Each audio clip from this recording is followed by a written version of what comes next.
Bonjour, nous allons continuer l'apprentissage de la langue OB. Donc je lis Apprendre la langue OB de Côte d'Ivoire. Livre de lecture CP1 en Côte d'Ivoire dans les années 2000. Leçon 9. Oui, nous sommes à la leçon 9. Je rappelle que j'apprends depuis quelque temps la langue OB, c'est une langue de Côte d'Ivoire.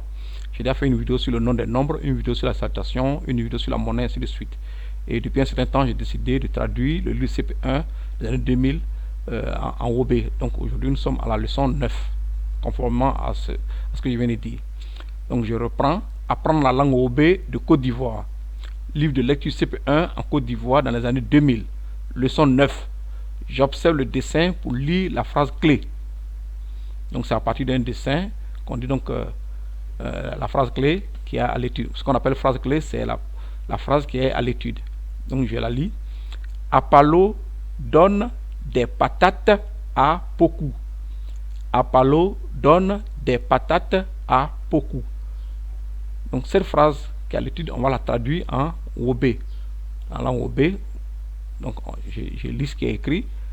Apalo nye Pokou pensi. Je reprends. Apalo nye Pokou pensi. Je rappelle que dans mon cours, j'ai distingué deux manières de dire O. Il y a le O fermé, donc avec l'accent circonflexe comme dans hôpital, et puis il y a le O ouvert O que j'ai symbolisé par le C renversé. Donc même si le nom Apalo est écrit en français sans accent, je l'ai mis en OB avec accent pour être en conformité avec mon cours. Donc je reprends. Apalo nye Pokou pensi. Apalo nye Pokou pensi. On continue l'apprentissage.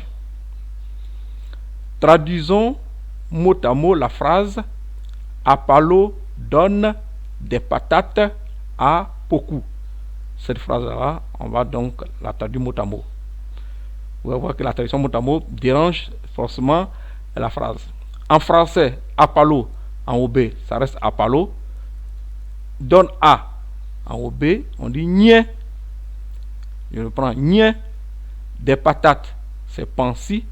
Je rappelle que les ouais, c'est-à-dire les guérés et les OB, ils ne disent pas des déterminants. Donc, des, ils ne disent pas des. Ils disent seulement patate. Donc, ils ne disent pas les déterminants, donc ils disent simplement le nom. Donc, des patates, ils disent pensi. Pokou, ça reste Pokou. Donc, le O avec accent circonflexe, c'est pour le O fermé comme dans l'hôpital, je l'ai déjà dit auparavant. Profitons de cette phrase à l'étude qui porte sur la nourriture pour traduire encore en OB des éléments liés à la cuisine. Rappel, la leçon 6 porte sur la cuisine. La prononciation en OB est mise entre crochets. Nous allons donc voir quelques mots liés donc à la phase à l'étude. Ces mots-là vont porter sur les féculents. Mais avant de voir les féculents, il faut parler de la cuisine. Donc une cuisine en OB, on dit babou. Je reprends. Babou. Une patate. On dit en OB pensi.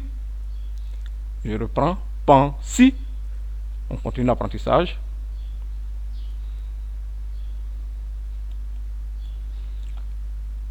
On a la page suivante. Une igname. On dit en OB si. Je reprends. Si. Une banane. On dit en OB paye. Je reprends. Paye. On continue l'apprentissage. Un manioc. On dit en OB pas. Je reprends. Pas. Du riz. On dit en OB ko. Je reprends. Ko.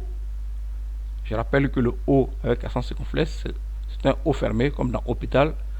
Et je le distingue de l'autre O qui est C renversé pour O. Donc je reprends. Du riz. C'est ko. On continue. De l'attiqué. L'attiqué, ce n'est pas un mot français, c'est un mot créé par les Ivoiriens pour désigner un mets particulier qui est fait à base de manioc. On appelle ça de l'attiqué. Alors, Les Wobé, eux, ils disent tché, ke. Je reprends en Wobé, tché, ke. Un pain. En Wobé, on dit paon. Je reprends, paon. Je rappelle que la teke, c'est un mot qui est beaucoup prisé. Le pain, lui, ça, il est traditionnel. Et le pain, il est moderne. Un maïs. En Wobé, on dit bo. Je reprends, bo. Je rappelle que dans mon cours, le C renversé, c'est pour le O ouvert, donc O. Donc, c'est pour avoir le son O. Donc, un maïs, je rappelle encore, comme on dit en sang Wobé, c'est bo. Le dernier mot, du haricot, que ce soit du haricot blanc, du haricot rouge, du haricot noir, les Wobé disent yiri. Je reprends, yiri. Yiri. Voilà, c'est le nom du haricot. Alors, on va profiter du cours pour faire quelques phrases avec les mots que nous avons étudiés, les quelques féculents que nous avons étudiés. Exemple de phrases du même genre que la phrase à l'étude. Je vais donc utiliser les mots que nous avons étudiés pour faire une phrase. Apalo nye poku bo. Je reprends la phrase.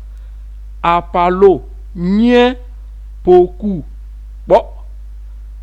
On va la traduire, ça c'est en Wobé, on va traduire ça en français. Apalo donne du maïs à poku. Une deuxième phrase.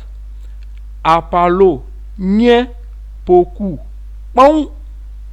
Je reprends. Apalo nye poku bon. On va la traduire en français. Apalo donne du pain à poku. Je vous dis merci.